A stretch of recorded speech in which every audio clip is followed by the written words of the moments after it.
Bonjour, c'est Roger, Antiloop Software. Aujourd'hui, je vais vous expliquer comment je vais mettre à profit mes connaissances en graphisme alors que je ne suis pas graphiste pour faire mon logo de mon prochain logiciel qui s'appelle Crésus Roulette.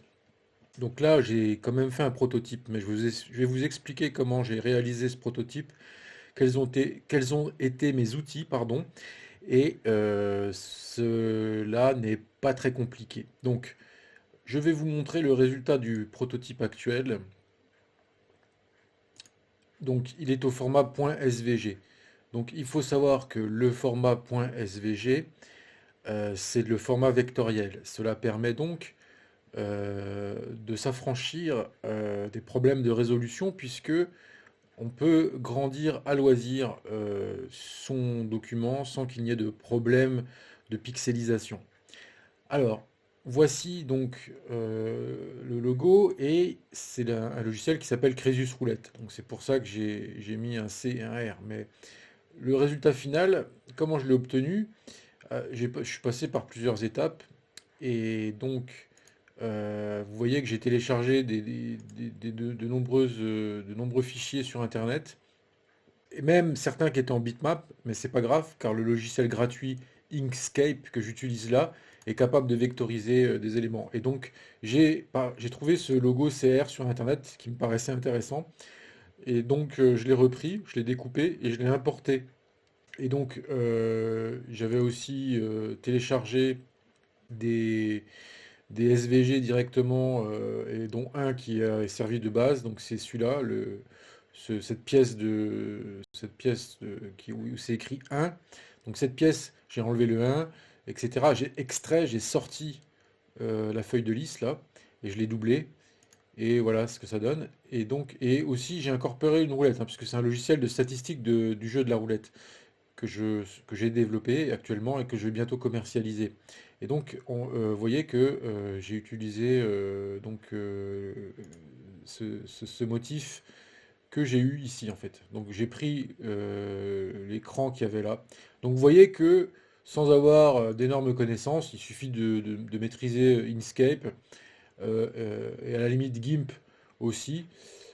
Ça peut être intéressant de savoir utiliser GIMP. Donc deux logiciels qui sont complètement gratuits avec lesquels on peut faire des choses. Mais évidemment, vous le constatez, je ne suis pas parti de zéro. Je suis parti de plusieurs documents et où est-ce que j'ai pu bien les trouver? Bah, c'est facile.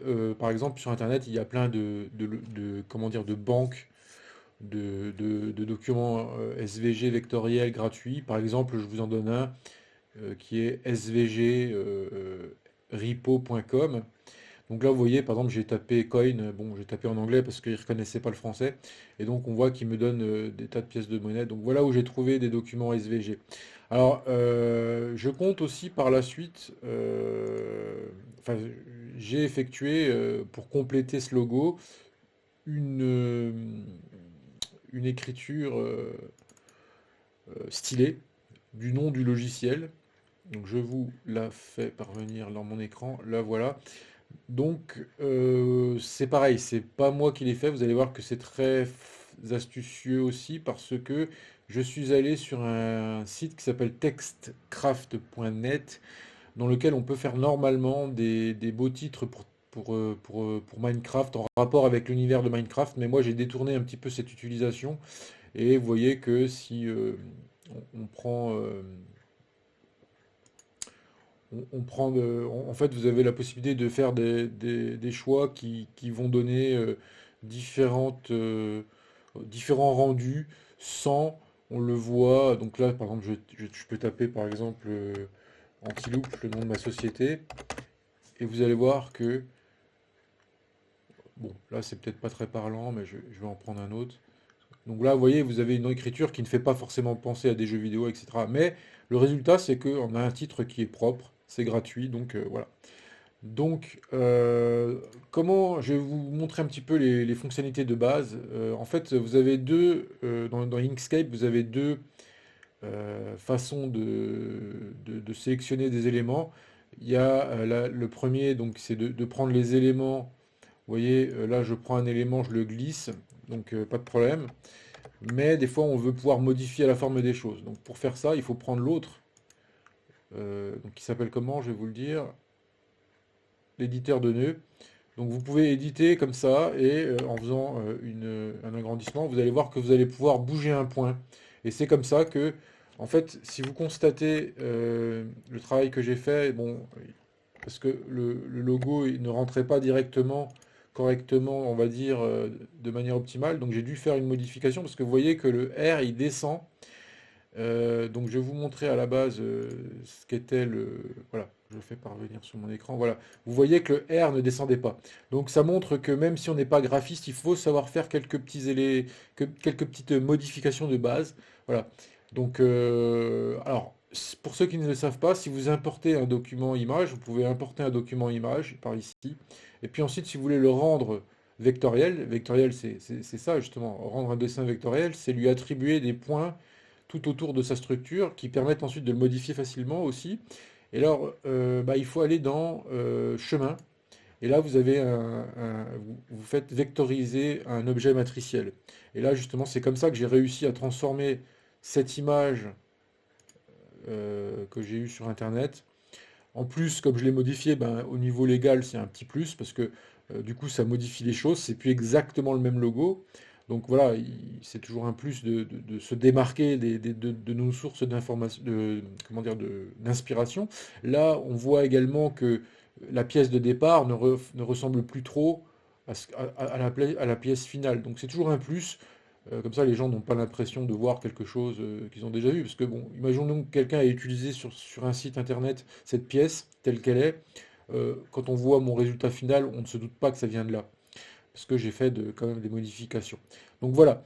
Donc plus tard, ma tâche consistera à assembler peut-être le texte avec le logo, le texte que je vous ai montré tout à l'heure, pour avoir un ensemble que je pourrais mettre sur le site qui est en préparation. Donc peut-être que plus tard, je ferai une vidéo aussi pour vous expliquer comment j'ai utilisé le CMS .clear.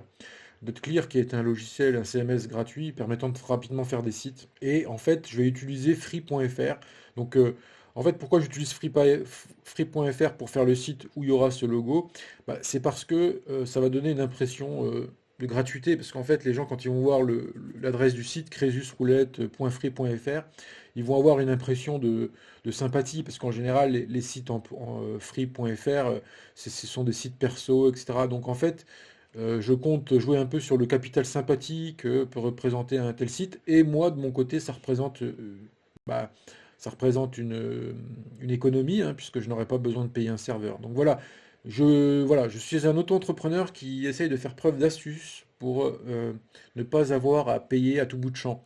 Et donc, surtout pour des prototypes ou des choses, on ne sait pas si ça va marcher. Parce que si je vois que tout ce que j'ai mis en place, il n'y a pas une réponse que j'attends vraiment, je peux toujours me dire, bon, j'ai pas investi beaucoup d'argent dedans et repartir sur d'autres projets, hein. Parce qu'actuellement, effectivement, sur Antiloop, j'ai déjà, comment dire, d'autres applicatifs. Pour l'instant, j'ai le logiciel CopyBlogger. Donc c'est un logiciel gratuit que je vous encourage à télécharger, qui permet de faire de l'écriture à partir de templates, donc de l'écriture d'articles, hein. C'est pour devenir plus productif sur le web, et notamment le web marketing, hein. Si vous voulez automatiser vos textes de blog pour qu'ils aient toujours des structures qui soient communes ou pas, mais en tout cas, vous pouvez faire des tas de choses avec ce logiciel, et il va me servir ce logiciel d'étendard, hein, quelque part, hein. C'est pour un petit peu voilà, me faire connaître. Et puis à l'intérieur, il y aura certainement des liens vers mes autres productions. Donc en fait, le fait de distribuer un produit gratuit, c'est aussi une stratégie. Donc voilà, j'ai dépassé un petit peu le cadre de l'explication sur le logo, mais c'est pour vous montrer aussi que créer un logo soi-même, ça fait aussi partie d'un état d'esprit.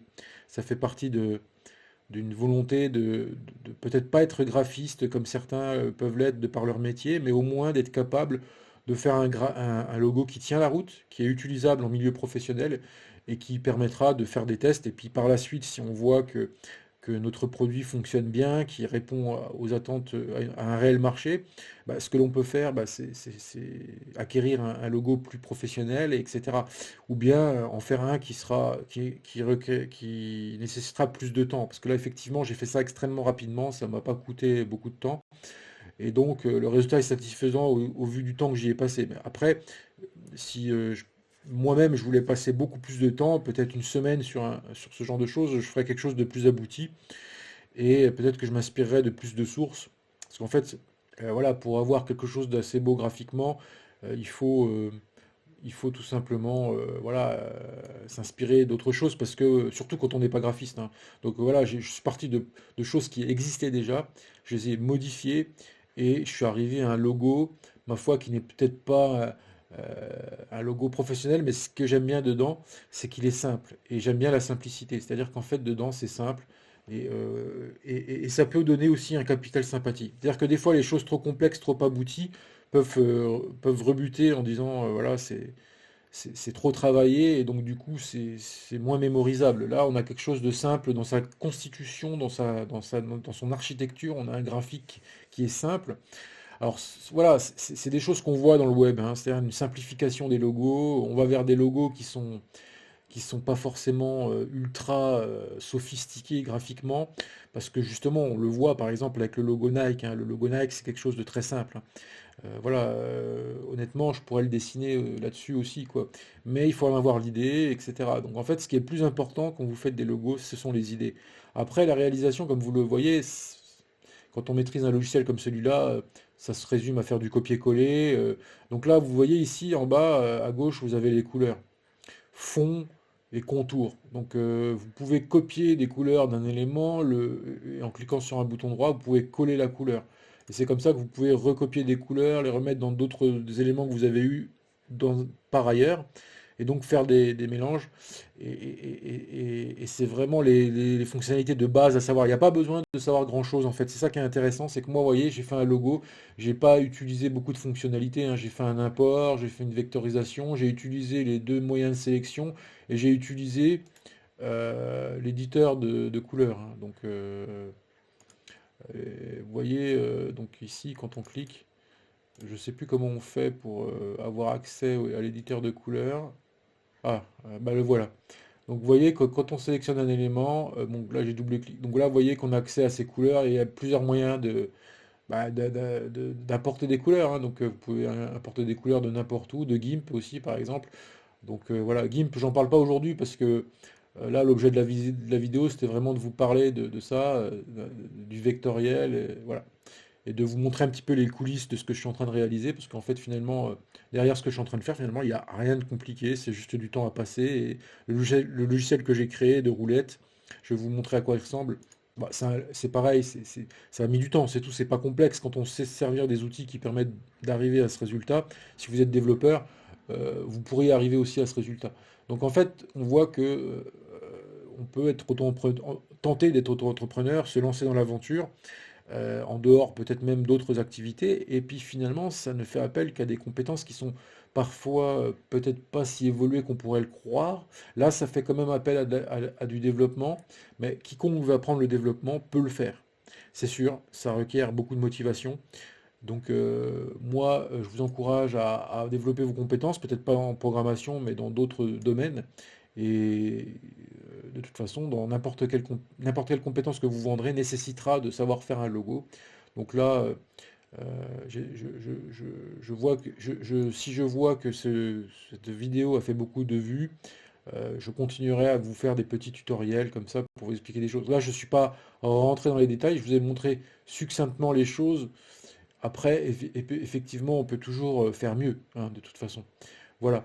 Donc, je vous remercie et je vous dis à bientôt sur la chaine d'Antiloop Software.